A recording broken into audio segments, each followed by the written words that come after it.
Welcome everybody. Welcome to this session with Julie McCammon and I. And yeah, you're just to make sure you're in the right place. We're called today Whispers from Within, what your body has been trying to tell you.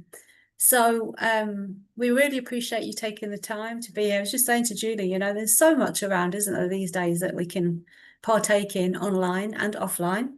And could be at the beach right now, suntanning ourselves, or, especially with the heat wave in England at the moment, you could be in Yorkshire anyway, apparently. So it's really wonderful to see so many of you here. Thank you for being with us. We really appreciate you taking the time.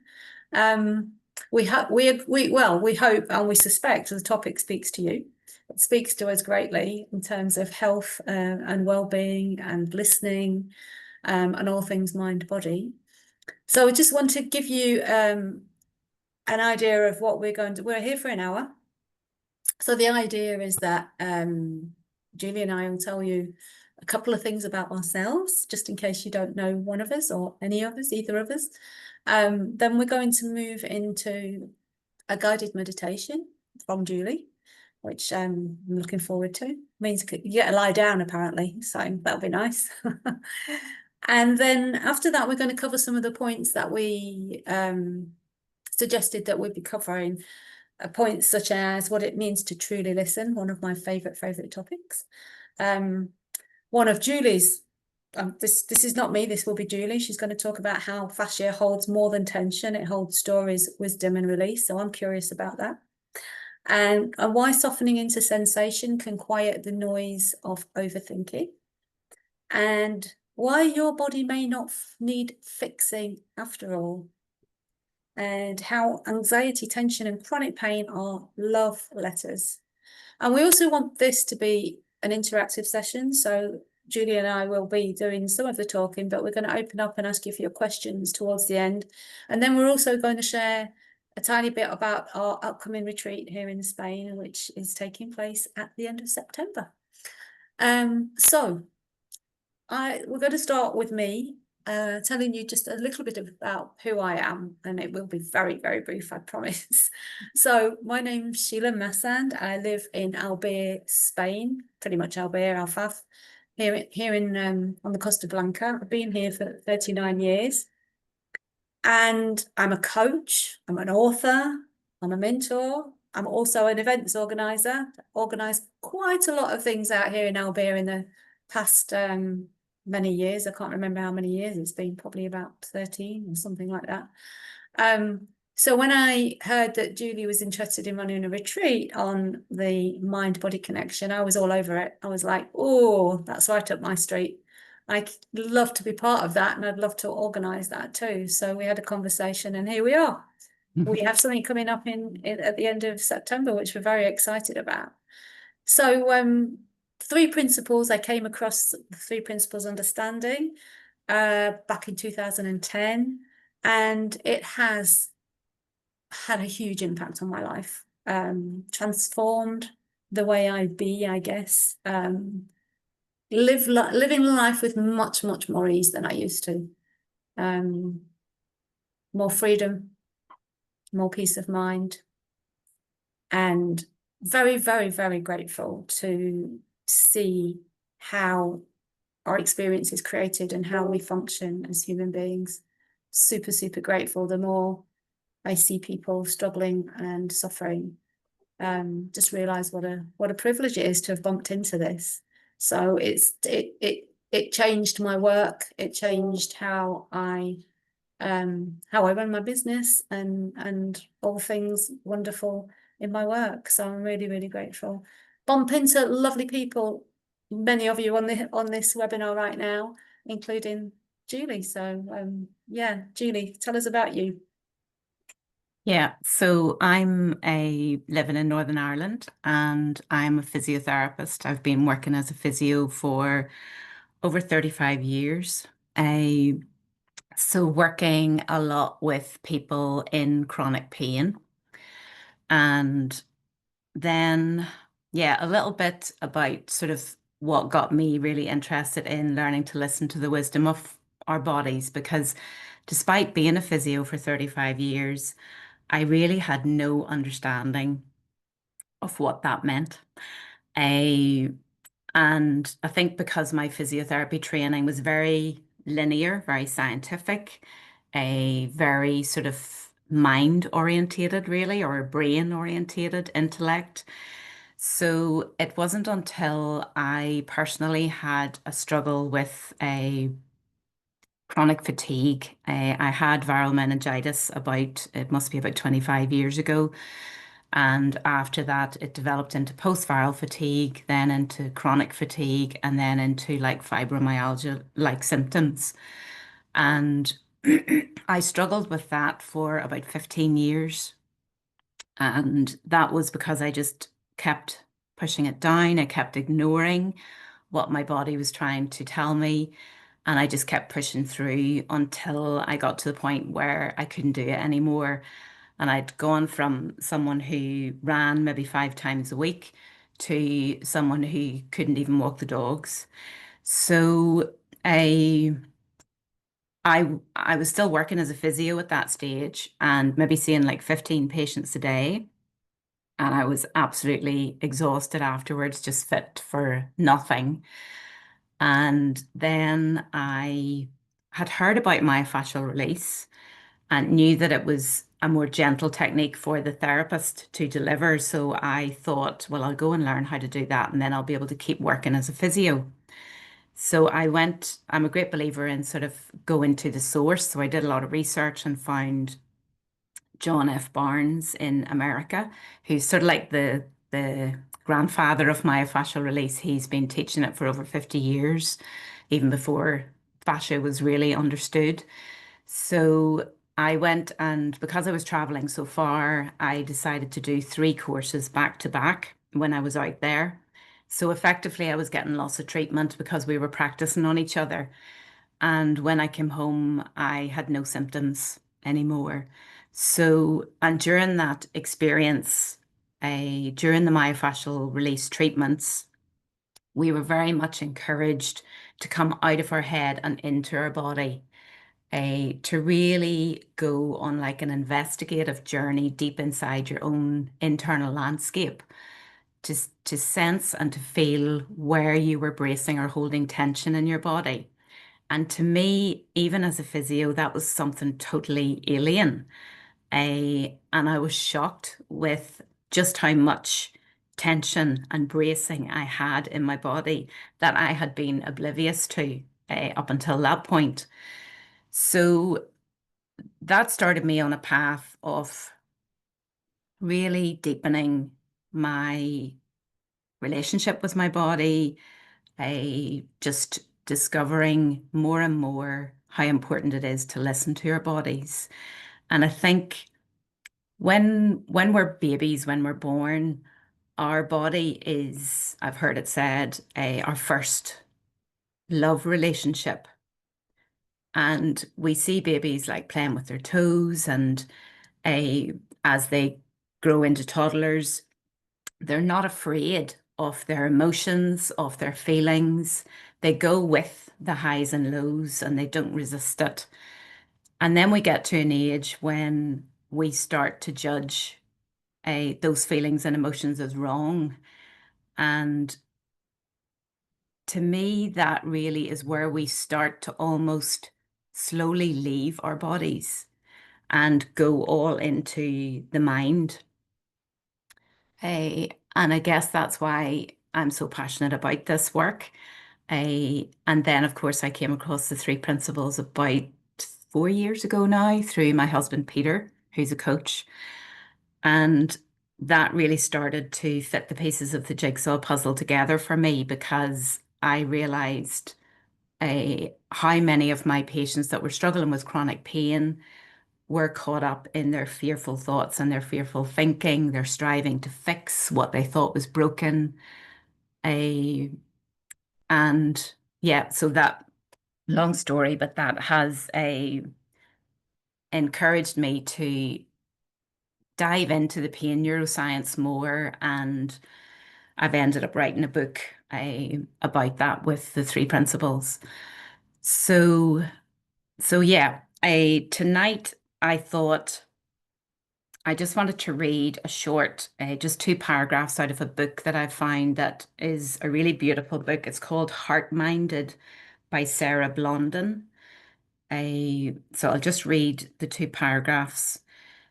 When pain begins to pool inside of us, in our desperation not to feel the pain, we abandon parts of ourselves.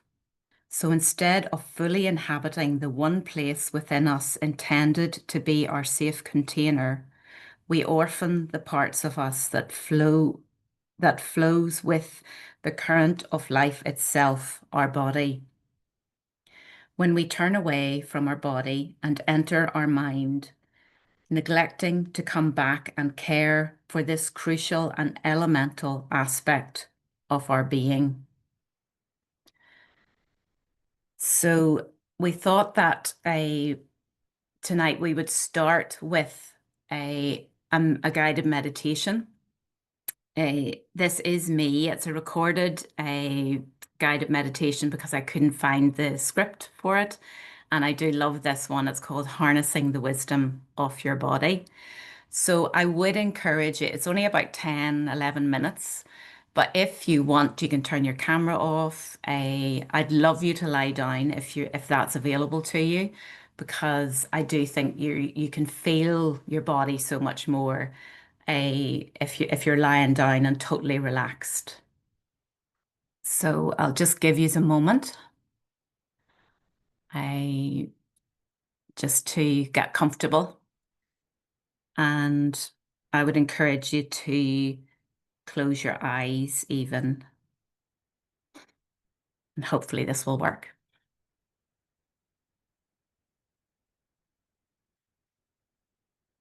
I knew that was going to happen. Hold on.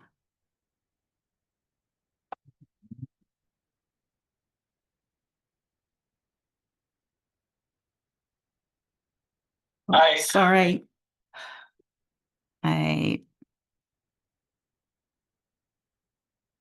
Yeah. Hi, everyone. Thanks for joining me for this meditation. It's called Harnessing the Wisdom of Your Body. I'd like you to close your eyes now. Find your breath.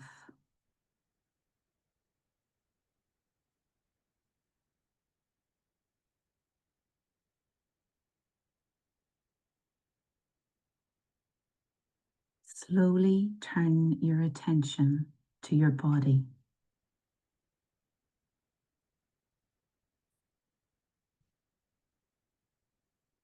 Let everything soften in and around you.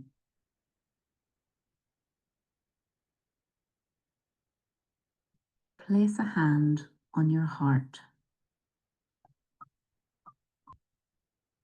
Become aware of its beating, loving current of peace.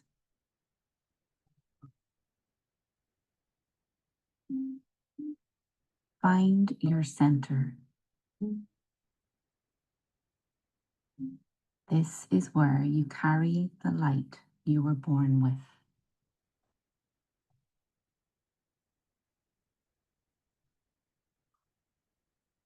Now, take your hand and close it into a tight fist. Squeeze it shut. This is what it is to be hard as we brace against life.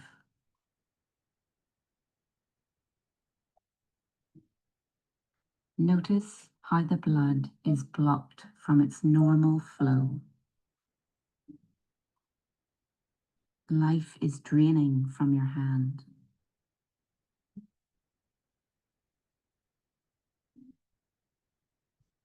Slowly open your fist, allowing blood to flow back in. It's this easy to soften and let go. To allow flow back into our bodies.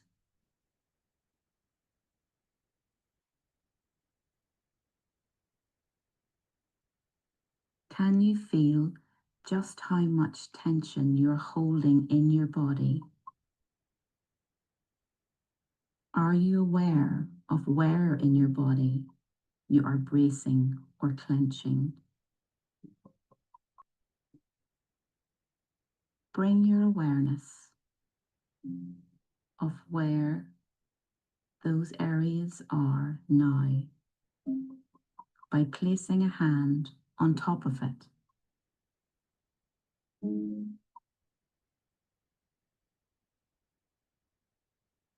Allow your hand to soften as it gently caresses your bracing body.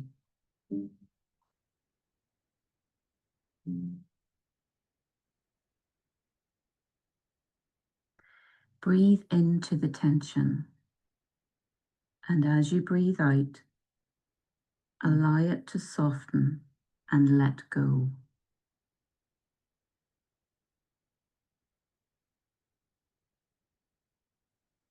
Visualize it melting like butter.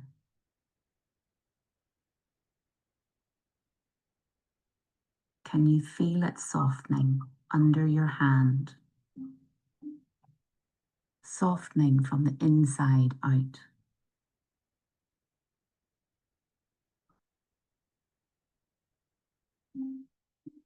With your attention on your body, notice how it relaxes and expands,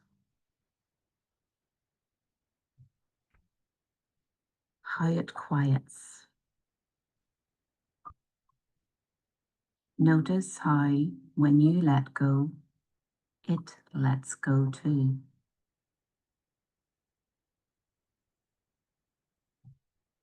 It's up to you to decide whether you will close in fear and protection as you get caught up in a cycle of thoughts and thinking, or if you will let go of those thoughts and thinking and bring your loving attention to your body.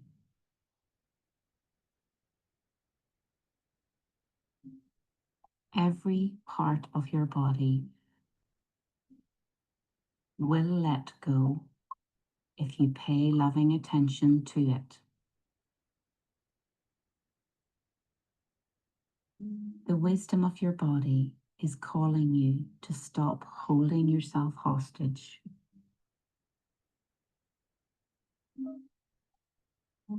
There is a current of life,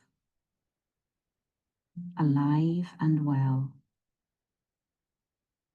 under the weight of our fears.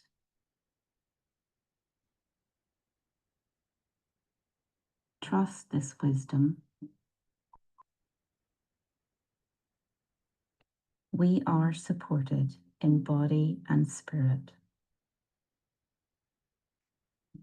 All is in our favor.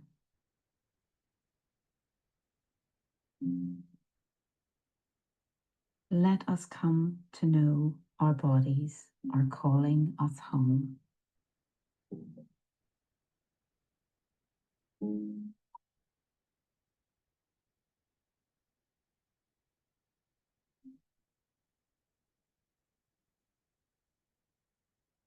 So once again, place a hand on your heart and take 3 deep breaths. As you drop out of your head and into your body, listen to the quiet. Travel deep inside your body, the seat of your soul. In the stillness, allow your spinning thoughts to slow down. In the silence, trust you are going to be okay. In the peace, there is a knowing that things have a way of working out. Stay present in this vessel that has carried you since you took your first breath. Ever since your soul has been waiting for you to let it be your friend, telling you that everything you ever need is everything you are. Feel free to ask your questions. Your body holds the truth. Even when your heart is heavy and wounds have left their mark, remember, your soul was with you every place you've ever been. It's the one that held you when you couldn't stand. If you're wondering who can heal you, you can. Your soul will meet you in the stillness, right here in your body. No need to look outside. Always guiding you along the right path. Have courage. Your body and soul will show you how to listen, soften, and heal.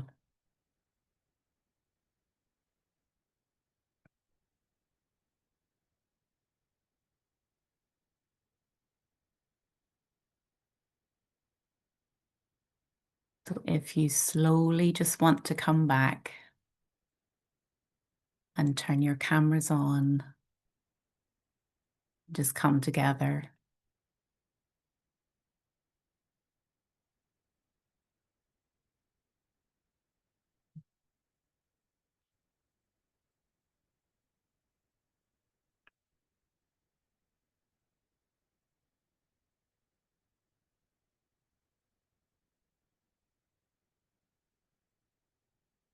So I'd love just a little bit of feedback after that. If anyone felt any sensations in their body or became aware of maybe where they were holding tension in their body or any experience at all. There's no experience that is wrong in this. I could just see that as someone that experiences fibromyalgia and has done for coming up 20 years now, and how hard I've been on my body, and just the image of the fist hold, of how kind of hard I've held it almost. Yeah. And being hyper vigilant for what's coming next and stuff. Yeah. And just understood that letting go of the fist. Yeah, it was very visual for me, of letting go in the in the body, and to be softer, which is I'm kind of only just learning, because it's not worked for the last 20 years of being hard and thrashing it and being bitter and not being kind to myself or my body. It's not worked really. So it's kind of been like, how's that going? Not very well. So, but yeah, learning how to soften to it. Thank you, Yeah, Lessa. not quite sure. Yeah. It's Lisa. It just spelled a funny way. Okay. It's all right. It's my mother's fault.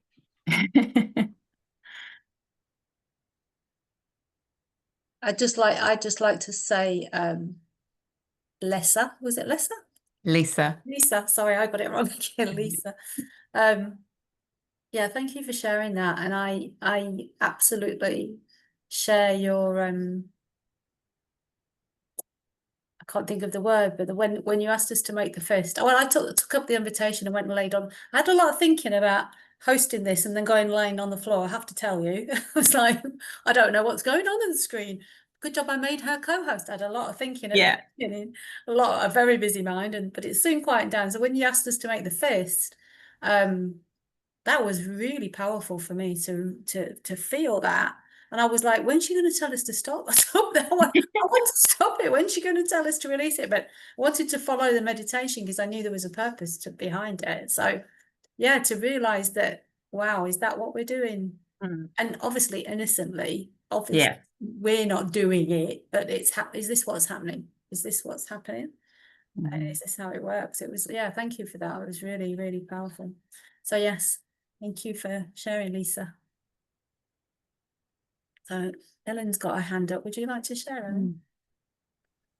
Yeah, I thank you so much, Jules. I didn't have like a specific place in my body, but the difference throughout my body, the before and after, is radical. And so how can we get a copy of that meditation? Yeah, I'm happy to send it to anyone. My email is easy, or I can type it in the box. It's julie@mfrni.com, but I'll type it in. Or we can send it out with a replay if you want to. Yeah, I can do that. You could do that. Would be That would be lovely. easier. Yeah, actually, that would be easier, wouldn't it? Yeah. Yeah, no, like just the before and after was tremendous, even without a specific identification of tension. And I've been aware of this like low level of tension throughout my body. So thank you.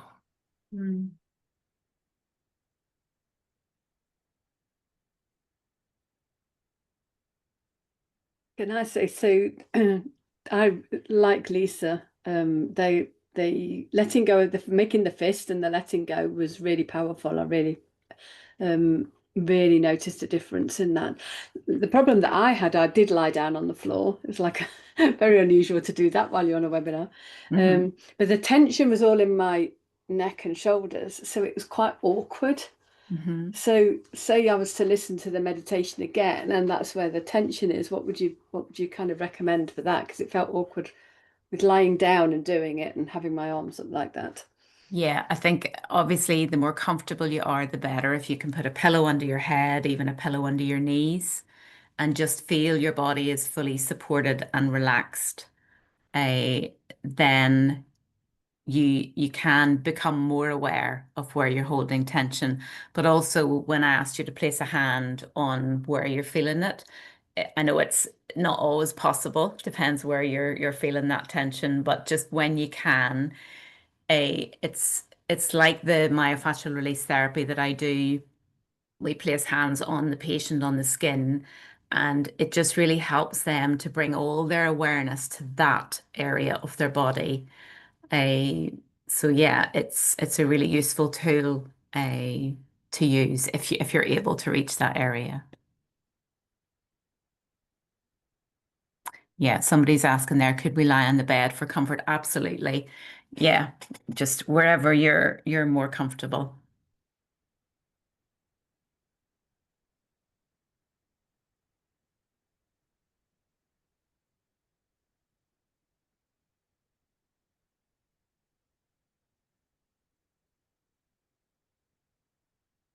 Anyone else like to share just their experience?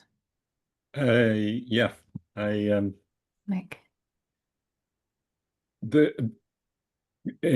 Because I came off my headphones onto the speakers and I couldn't hear it at all while I was lying down, and I knew basically what you were inviting us to do, and the tone of your voice just affected.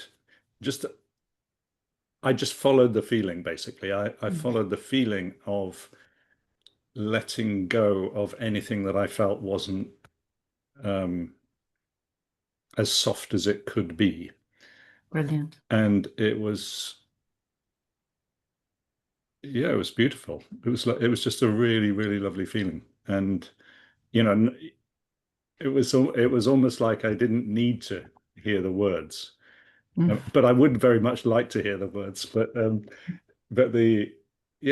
just your voice, and I knew where the invitation was going, put it that way, and my body knew. Yeah, So my body knew to respond. Yeah. I have to share a funny story about this, because the reason why I recorded this was I ran a program for 4 of my patients that were struggling with chronic pain, just to try to introduce the 3 principles at the start when I was just dipping my toe in the water. And I had recorded this and I played it at the end of the evening. And they all said to me, "Oh, that was so lovely. Who was that? What sort of accent was that?" And I said, "It was me." And they all laughed. They couldn't believe it was my voice. So it must be my posh voice. Yeah, definitely a posh voice, Julie. Yeah. It's really nice, and I was quite surprised to see how many of you are in the principals conversation. I wasn't sure.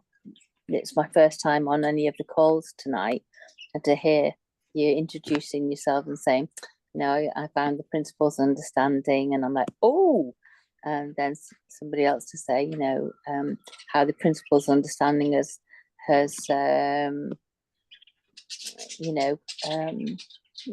helped. So that's really,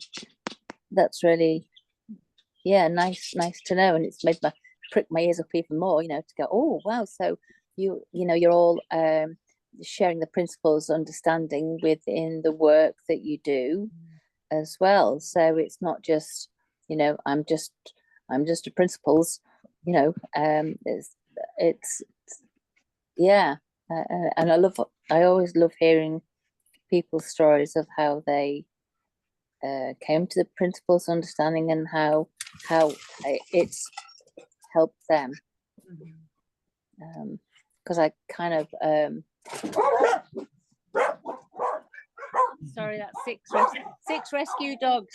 I'll mute myself.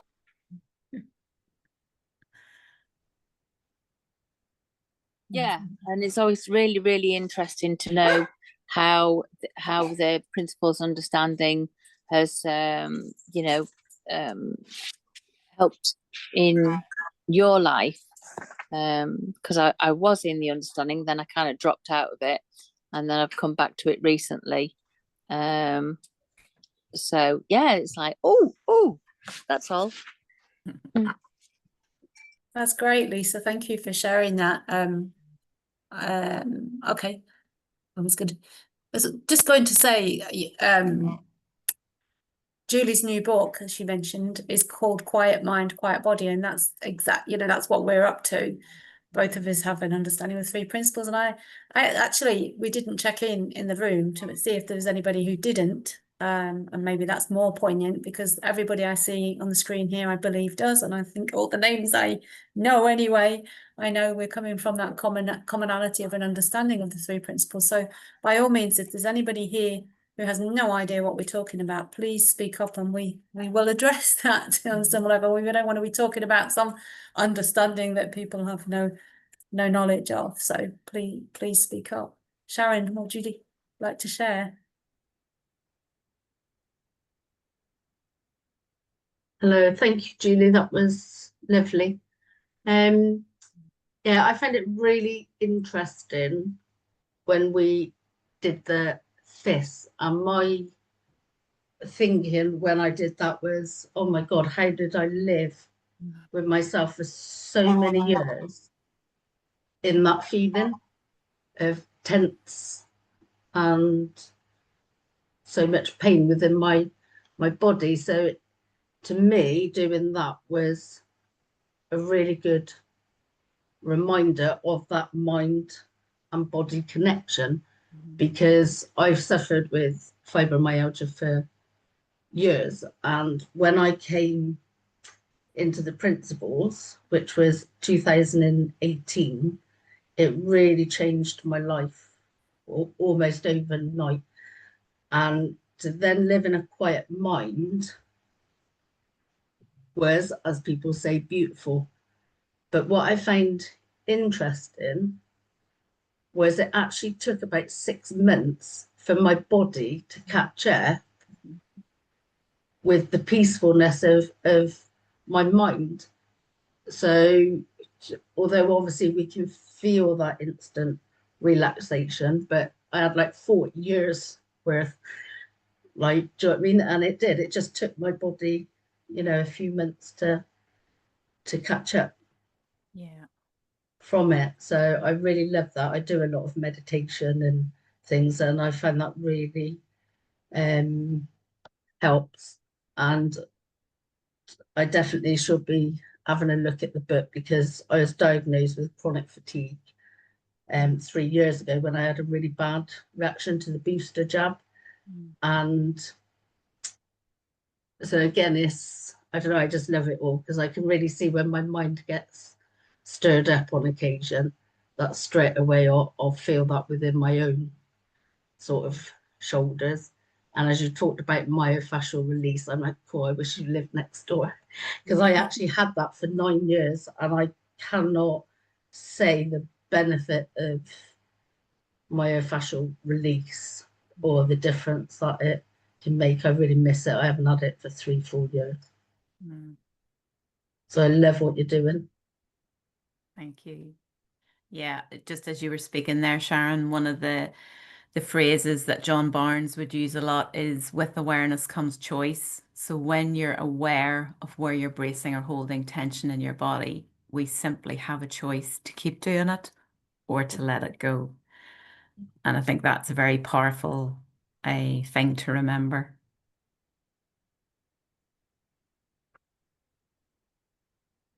Thanks, Sharon.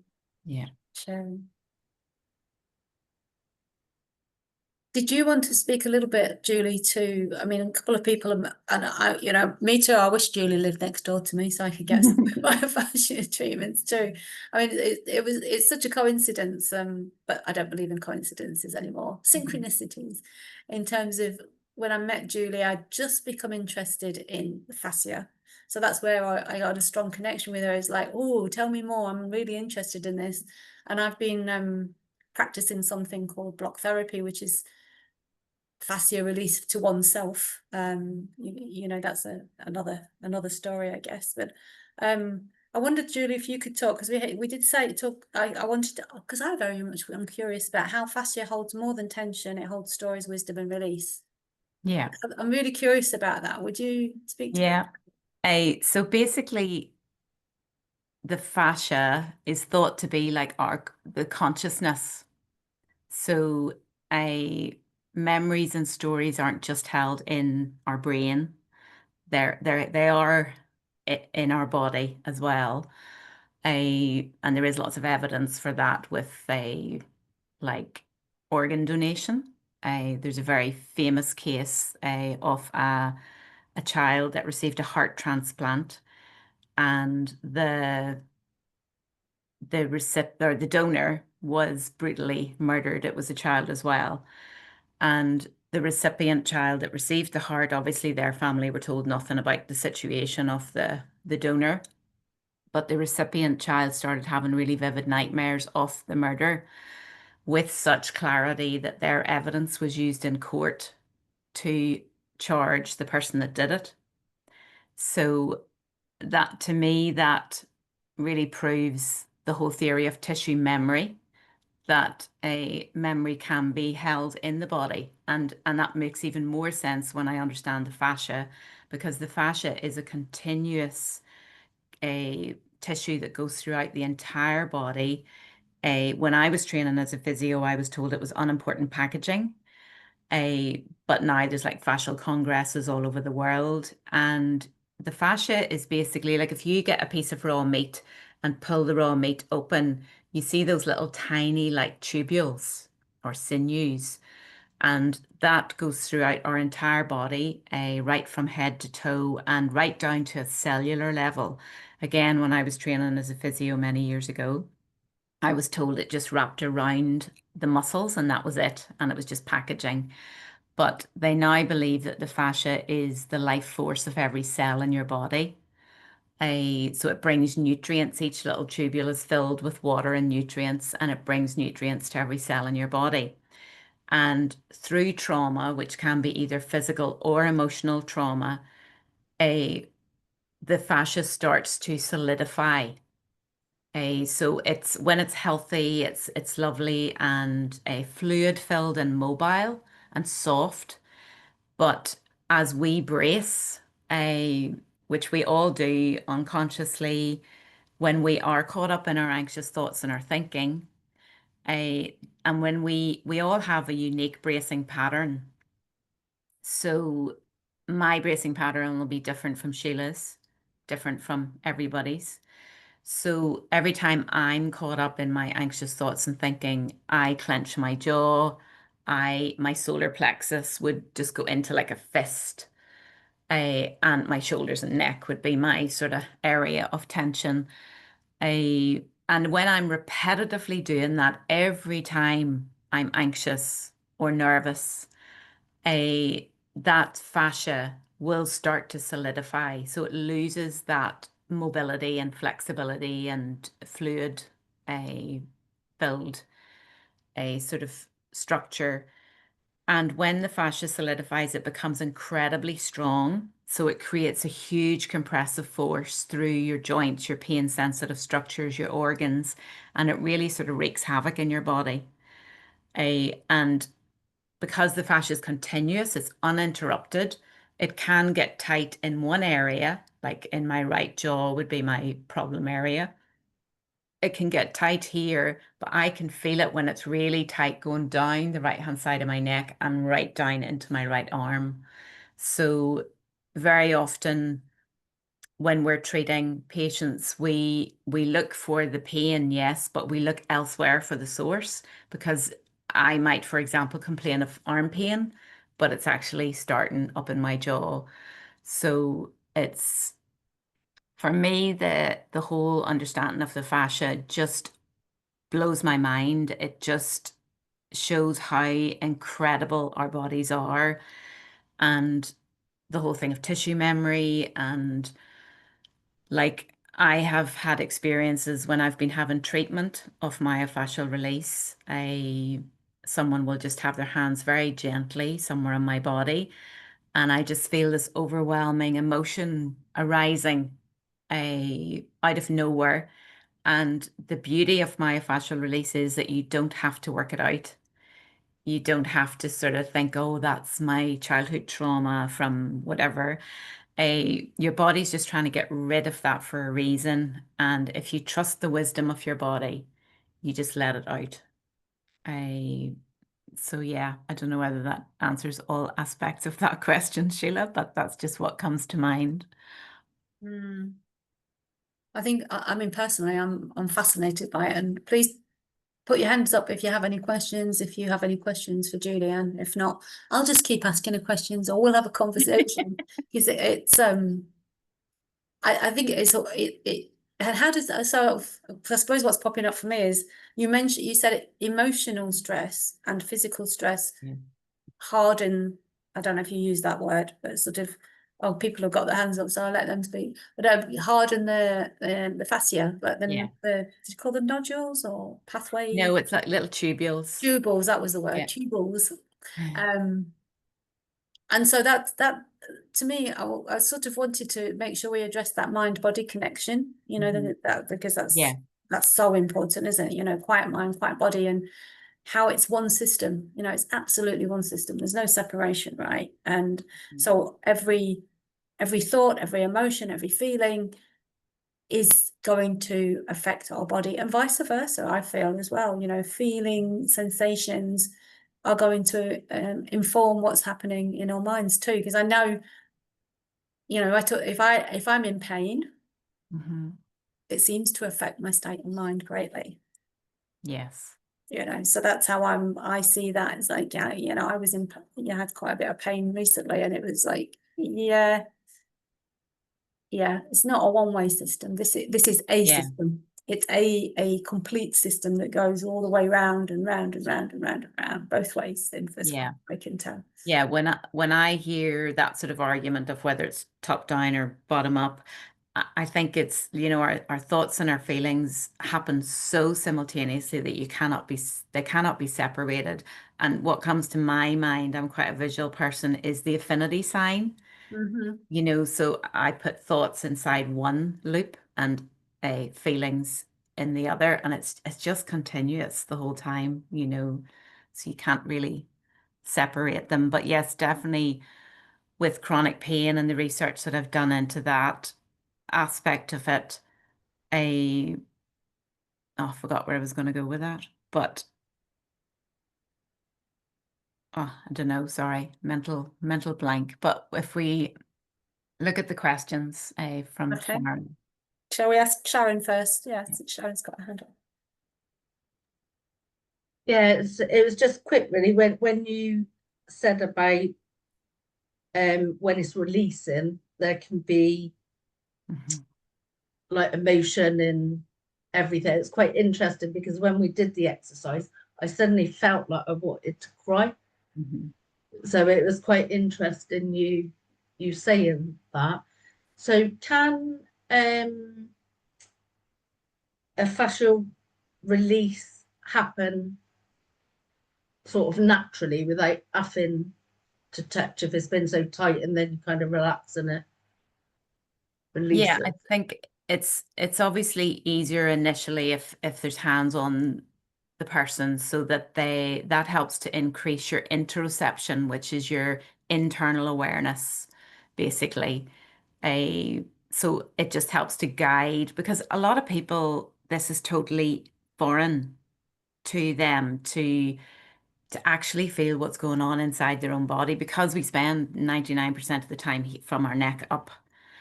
So it can be very hard for people to feel anything inside their own body.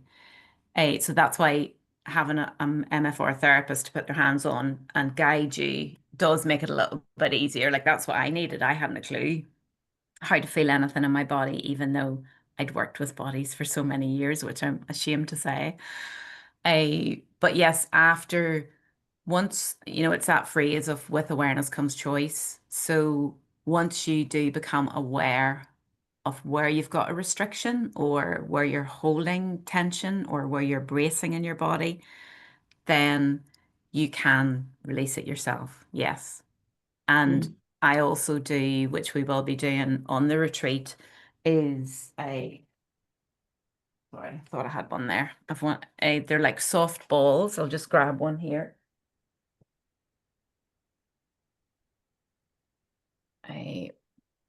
It's basically like a soft ball. Because if you use something too hard, the fascia braces against it. But this really helps to bring awareness to different parts of your body. And as you bring awareness to those tissues, they can melt over the ball, and that in itself brings a release as well. Thank you. Beautiful. Lisa, I think Yeah. you were next. But it's funny because I was late to the call because I'd been for large, but it was a really, deep getting there massage. But every time I go for a Thai massage, she always says, "Oh no, you are like concrete again," and I feel like where my shoulder blades are, like that, the skin is stuck solid, that there is no fascia muscle liquid in between, that it's solidified. There is absolutely no movement whatsoever, and I truly feel that it's almost, You're freezing a wee bit there, Lisa. Just like stuck like glue. Yeah. Is that better? Yeah, I just feel like they're totally stuck together, and I don't know whether that sounds like it could be stuck fascia muscle, or not, or whether I'm just making that up in my head, that's what that could be.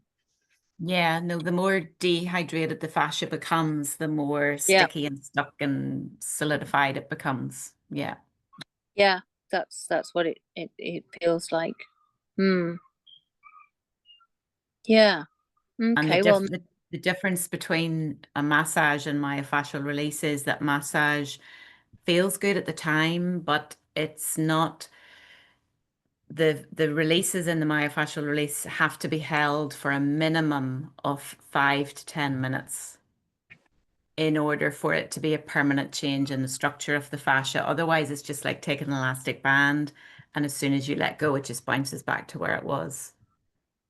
that's what it does. It's just nice at the time, and as soon as I Yeah. get out of the door, it's just back to normal. I mean, it's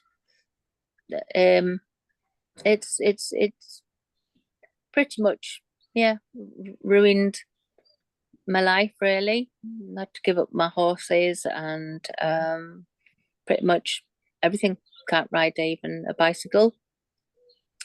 But that's the discs in my neck as well. But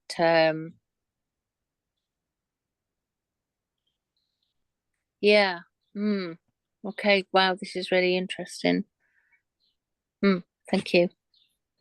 Okay, thank you, Lisa. Maria? Hi, Julie. Hi. So my question relates to whether it's helpful for somebody who's had cancer.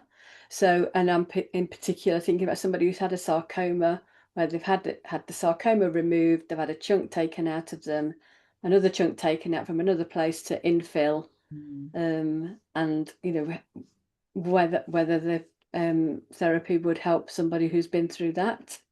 Yeah, no, it's really good for like scar tissue, because obviously when you've had surgery of any kind, it creates scar tissue beneath the skin, and that scar tissue can actually grow through the fascial system. Like, for example, I would treat a lot of ladies who have had C-sections, and then years later they start having really chronic low back pain, and they've been to physio, they've tried everything, and their back has been treated all the time, but nobody has ever looked at their C-section scar.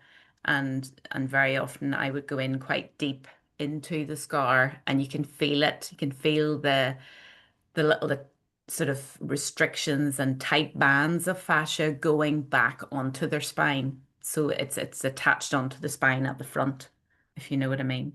So yeah, you can do, obviously, because that's been quite extensive surgery, it would need to be very, very gentle, and it would need to be totally healed as well.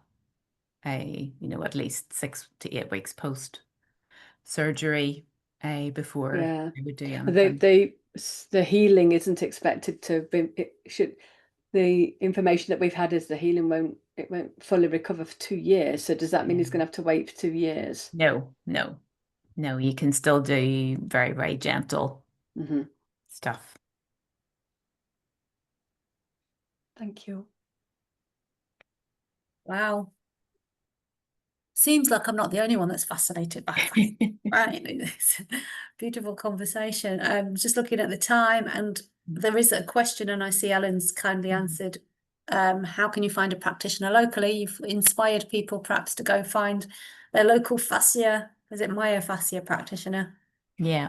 There is also a myofascialrelease.co.uk for those of you in the UK. That you do need to be sort of, I'm a bit of a myofascial release snob, maybe, because I did all my training with John Barnes in America. I would, if I was looking for someone in the UK, I would ask if they've done any training with John, because there are a lot of people out there that say they do myofascial release, and it's not a true myofascial release. So yeah, it's like anything. So just be careful. There you go. So just for our last couple of minutes, I wanted to talk a little bit. What did that say? What did you say that you're exploring? Oh, it's block therapy. That's that I'm exploring. I think it's called blocktherapy.com. Yeah. I can share that with you in the email as well. And you always, and what actually, to give credit where credit's due, what well, initially caught my attention was probably on Instagram was an organization called the Human Garage. And I followed them for a while and did their sort of fascia release stuff. And then I moved on to this other practice that's called block therapy. So basically that means you're doing it for yourself. It's self-release. Not sure how much Julie agrees with this, but it's a hard, it's a block made out of wood, and it's a whole program that you put in different places on your body, and it's minimum of 3 minutes. You hold it, and the idea is that you're decompressing and hydrating as well. It's important to drink lots of water. But I found it in terms of the physical body, and emotional, actually. I have noticed that too. So that's why I know it's a complete system. So to come back to our retreat in September, for me, this is I suppose our unique selling point is it's a combo of 3 principles conversation. Today we've focused very much on the fascia release side of things. We wanted to let you have a taste of that, because in the mornings we'll be conversing, we'll be having conversations and doing some deep listening and pointing to the mind-body system via the understanding of the principles.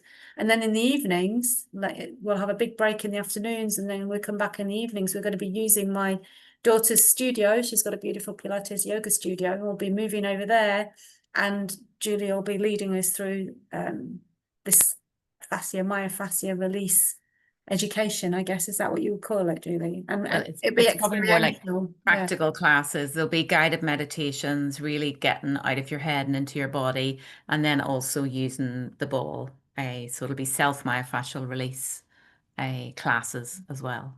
So the 2-pronged will be coming at it from both ways, the physical and the emotional mind end. So that we've got 3 days together. So 3 mornings of conversations, 3 afternoons of practice in a beautiful studio. So that happens at the end of September. Now we've moved the dates. We're now write it down somewhere, the 26th to the 28th of September here in Albion, where I live. And we have an early bird that ends on the 27th of June. So I'll be sending out a link to that with this recording. And we welcome all of you, although we're limiting it to 12, but we'd love you to join us here in Spain and have some deeper exploration. We've just sort of scratched the surface here with an hour, but we'd love to have you with us in Spain if you can join us. And if you have any questions whatsoever about the retreat or about anything really, feel free to contact us. You're on the list now. I'll send out the recording and you can communicate with us that way, or through Facebook. We're both on Facebook. That's another way to get in touch with us. So thank you very, very much for being with us. It's been a really different hour for me in terms of exploration. I've loved hearing from all of you, and wishing you all very, very, very well. Thank you for being with us, and we'll see you again. Thank you. Thank you. Take care, everybody. Thank you. Thank you so much. Thank you. Thank you. Thank you so much.